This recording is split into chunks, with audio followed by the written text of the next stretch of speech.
We have the opportunity now to talk a little bit about what you already saw. And of course, we have to take into account that this is only like 1/3 of the film now that you have seen. But let's still talk about a few aspects that we can already address.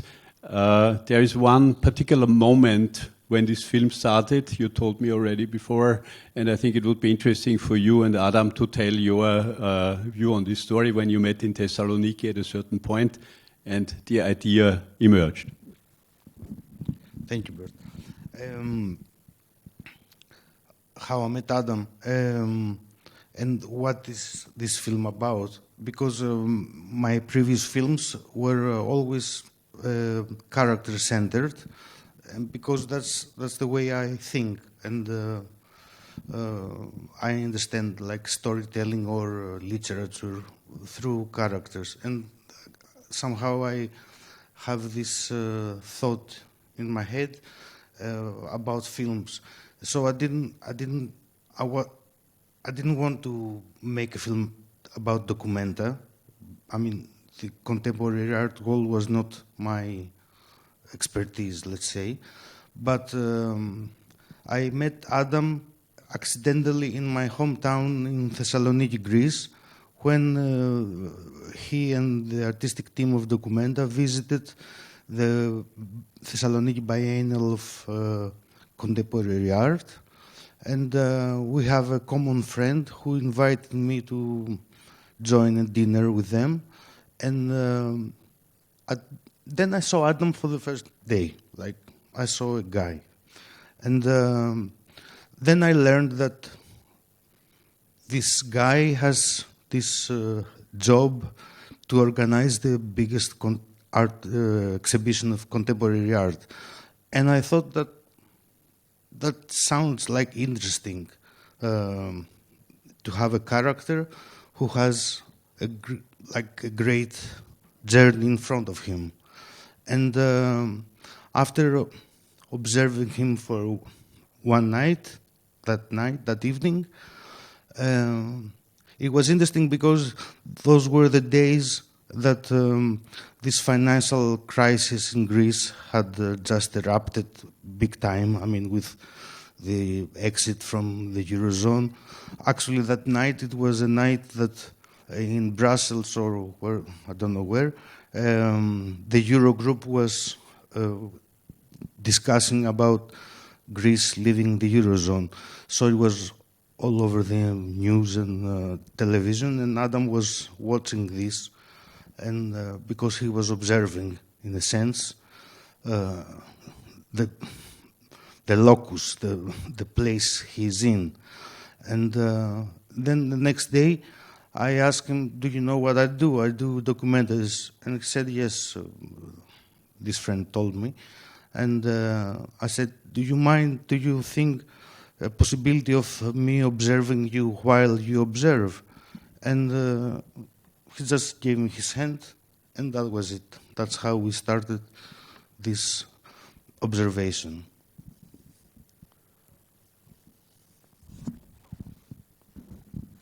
Maybe we should add, Adam, you were assigned, I think in 2013, yes? Your job started at that time, and it was, I think, 2015 when you were in Thessaloniki, and maybe you can tell your side of the story now. Yeah, I mean, it's more or less correct account of our first meeting. From my side, I wasn't a character then yet. I was soon to become one. And I think what interested me from the start in this project was that I thought that during the years to come, I would have a lot of things to do, and there would be a lot of difficulties, and it will be stressful and demanding. And for me, this film was like having a presence of a person who is constantly doing one thing with a camera. So it's like a common denominator for everything that is happening. So things may go this or that way, but he's always there with the camera and recording, and there's no interpretation at this point. So just recording the material. And so I thought, in order to have this comfort or luxury of having something fixed in this changing and extremely stressful period, I have to sort of give myself or lend myself to the project quite unconditionally and establish a sort of unwritten agreement concerning, how far Dimitri can go with his camera. And as you see in the film, he's going quite far. And so we started at some point. I don't know how long it took for Dimitri to start filming after this initial meeting. But it went on, and it ended more or less around the end of Documenta in 2017, and then the film was somehow suspended from my point of view, and Dimitri started to work properly with all this material that he had, which was an enormous amount of material, and it took quite some years to have it completed, which is again interesting because it's like a portion of reality suddenly landing in this reality today with a huge delay and kind of bringing all this, let's call them memories back. Dimitris, you said already it basically was a handshake in the beginning, an immediate agreement, an understanding in a way, but then of course you could not in the least have any idea at this moment what the implications were practically and whatever. Maybe you can tell a few things of initial things that had to be worked out. The most practical one being, for example, that Adam had to be microphoned from the moment you were starting shooting every day, more or less, yeah, and a few other things must have come up very early, details, things like this. Maybe you can tell a little bit. Yes. Okay. Okay. Thank you. Yes, these are methodology of documentary making, which at this point it's a totally unknown region. You never know what will happen. It's not a risk, in the sense that there's a danger, but there's the danger that this thing won't work. Maybe because after we shook hands, I told him, okay, thank you. You have to know that it's going to be a little difficult because you have to wear a mic on you every day. And he said, okay. He didn't hesitate, but somehow he said, okay, but thinking about it. And so we started with this handshake agreement. And then I had to be introduced. I started after 2-3 weeks. I have to be introduced to the team. Probably there were some questions, but not to me, about what I do. And I was trying to be there, to know the program and follow the team, first with the meetings, then we started visiting, and I had to explain, every day that's what I do, to ask for permission to film. But 98% of the people were really open and kind and allow me to film, not to sign papers, just I asked for permission. And that's at large what happened. I was just showing up every day, and I knew that something would happen, something interesting will be exchanged. And yeah, that was like, I lived like this for 2 years, showing up in different places with Adam. And I mean, when you start an observation like that, it's, in a sense, it's like an anthropological approach. You know, you approach a community or some people, and try to assimilate, in a sense, just being there and try to understand what they do. That was my, and I learned very many things from these observations. It would be interesting, maybe, although the film answers this question too with many details all the time. But Adam, Dimitris mentioned already, 2015 was a pivotal moment in the history of European integration or disintegration, especially the relationship between Germany and Greece was very. There were many tensions there. Can you tell us a little bit when this idea came up in your mind for the first time that you could do something about Athens, what became actually Lernen, von Athen lernen, and what your perspective as a person of Polish origin, which is also has also been a member of the European Union now for quite a while, with a lot of frictions and tensions as well, where that came from.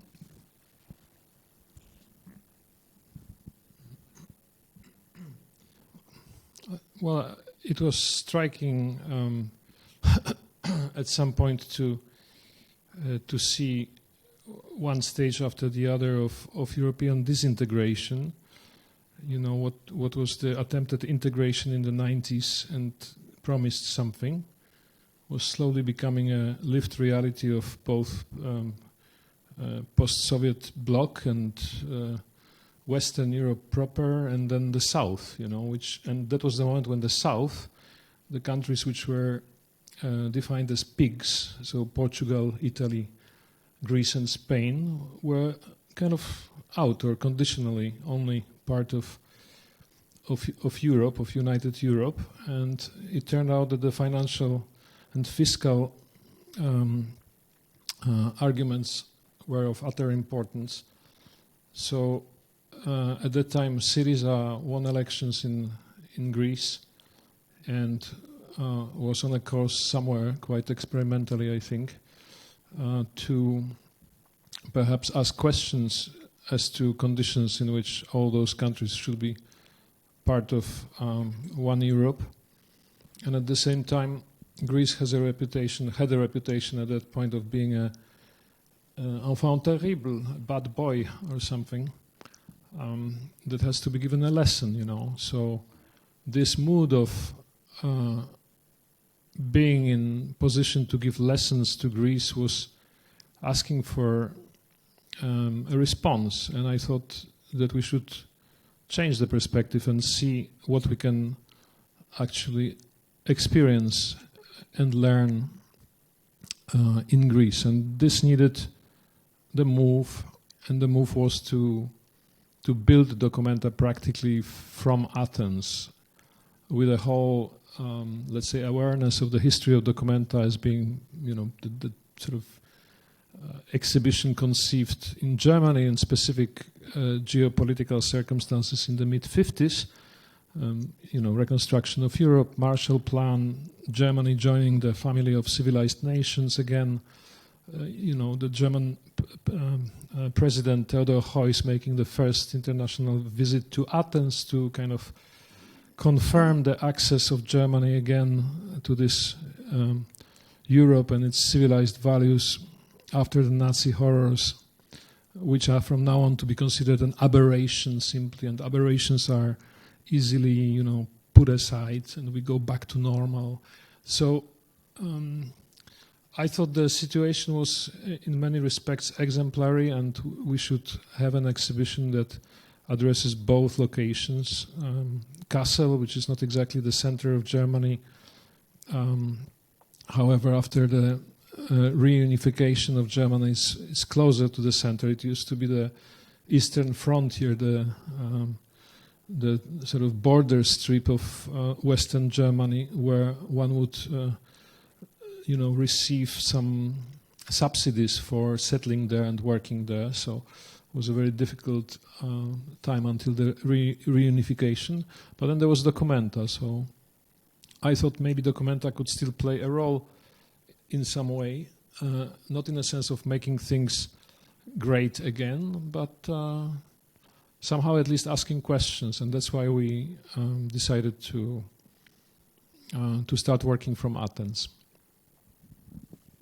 Thank you, Adam. One more question for Dimitris before we invite you to also ask questions, if you have any, or statements. Just one aspect would still be interesting, I think.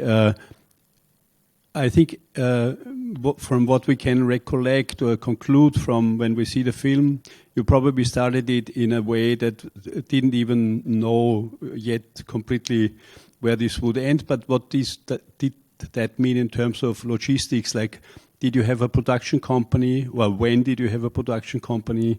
How big was your team? Because I think you can only work with a very small team if you do such an extensive project.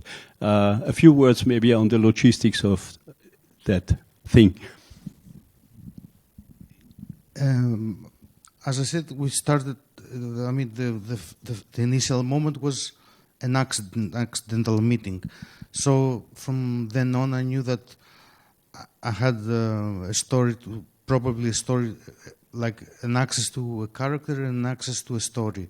And I started, of course, traveling because I didn't want to miss these initial moments which were important, the first meetings, the first journey to Kassel and in Athens. And so I started investing my own money, let's say, and time. And but I wrote a proposal to a producer, Falero House.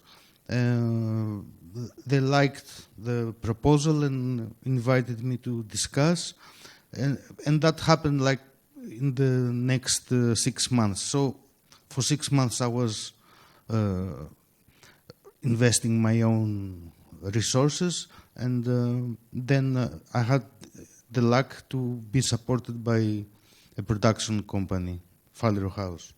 And I'm very grateful for that, of course, because they also took this risk of investing in a potential.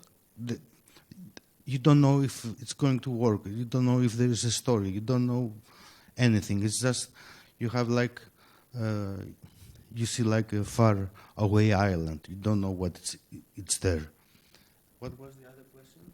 That's already okay for today. We will talk about the editing and all these things maybe tomorrow or a little bit later.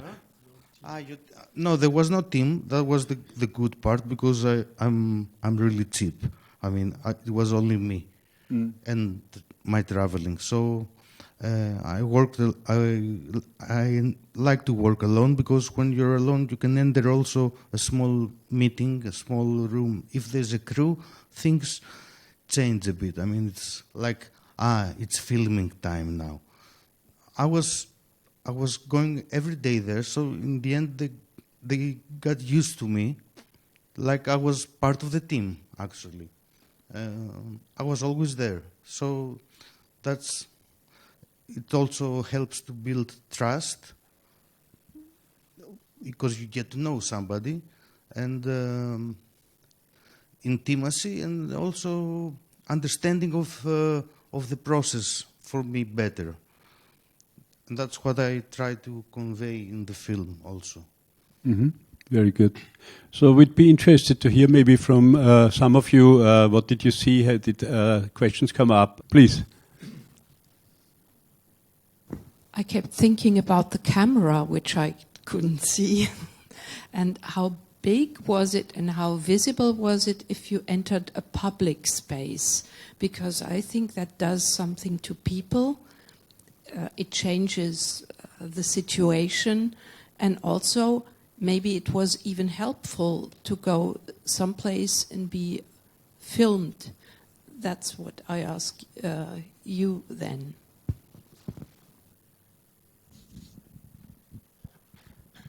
The camera was quite visible. I mean, I don't like to have sneak cameras. No, I mean, it was like a handycam, which is that big. It's not,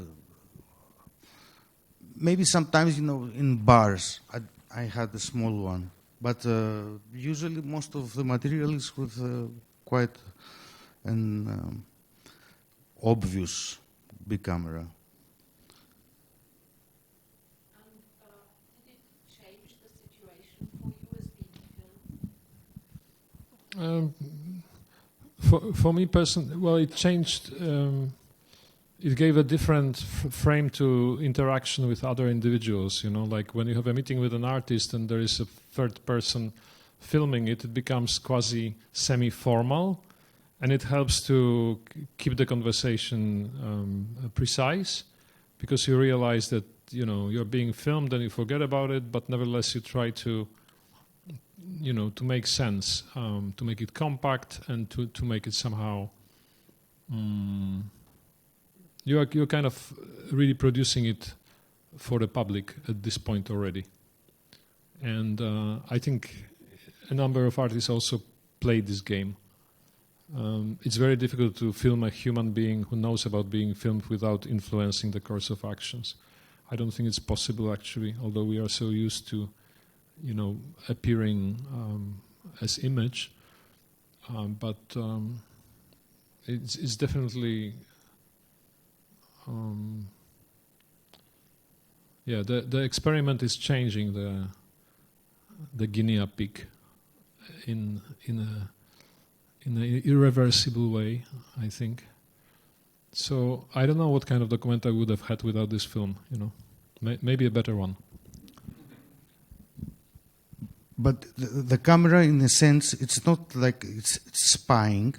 The camera is like making it public. So imagine if all of our conversations were in public, like hypothetically it was in ancient Athens, where it was a public discussion about matters.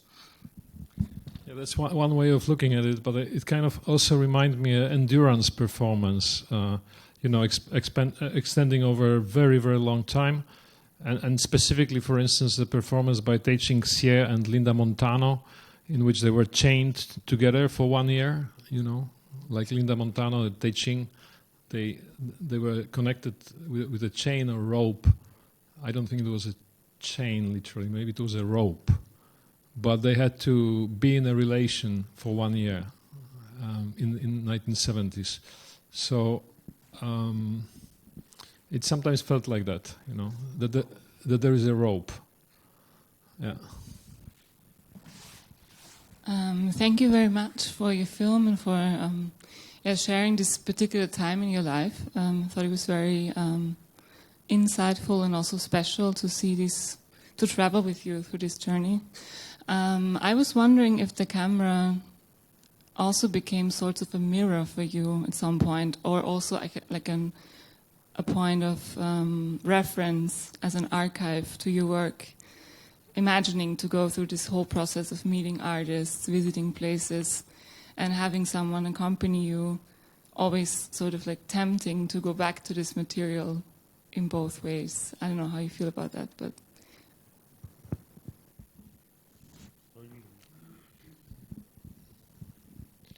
Yeah, I think it's a great piece of documentation of something that usually goes undocumented. So if I could see the value in Dimitris' project, it was also about the fact that I knew that there's going to be tons of just raw material produced, which I haven't watched because I didn't, live and watch at the same time. I only saw rushes, the unedited or not yet final edited. Rough cut, yes. Not right. What did I say? A rough cut, exactly. I saw the rough cut, but then I realized how much was left out. So hopefully all of that will be somehow available for people interested, scholarship in some future whatsoever. But yeah, I mean, usually when the exhibition is over, you have a feeling that you were not able to say everything that you wanted, and there is a lot of loose ends, and things don't work exactly how you planned, or there are misunderstandings, the reception is not like you expected, you have a feeling that, it's coming to an end, and then it's over and disappears. And with this film, I have a feeling that suddenly, the project is back, so there's this strange time-lapse effect that makes it suddenly very, very present again. And that's one aspect that I definitely enjoy, that it was able to keep something of this very fleeting moments before the show solidifies into something that is presentable to the public.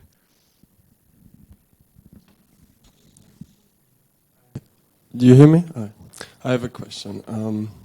Your first encounter and agreement to work together, I see that from both sides as a rather selfless act, and especially because you didn't know then where the project is going to lead, you were just accepting to work together. But what came out in the end is a very monumental 14-hour long movie documentation about one person, especially because you said in the beginning you wanted to make a movie about the person and not about the curator of the Documenta. But what came out is a monumental documentation about the curator of the Documenta represented by the person. And I have to say I'm really thankful for this insight, and it's very interesting, and I'm very much appreciate the work of both of you.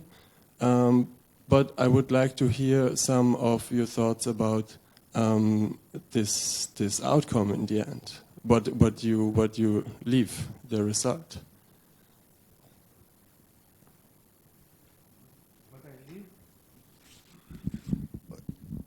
What I leave out, you mean? No. What stays in the end, the result of your work together? As a person, besides the film? No, especially I'm also I'm very much particularly interested in Adam's answer for this, because it has something to do with his role as a curator of this collaborative project, and where the result of this film puts him in the end.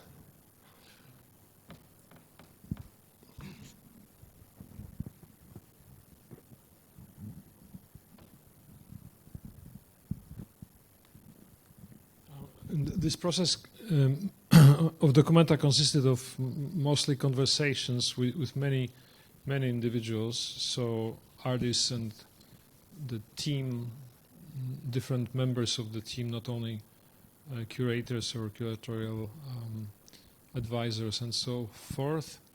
But I think, I'm more like a medium in this film. I sort of connect probably because of the fact that I had to interact every day with so many people on so many levels, like from purely practical matters to discussion of concepts to discussions about money to discussions of political nature and so forth.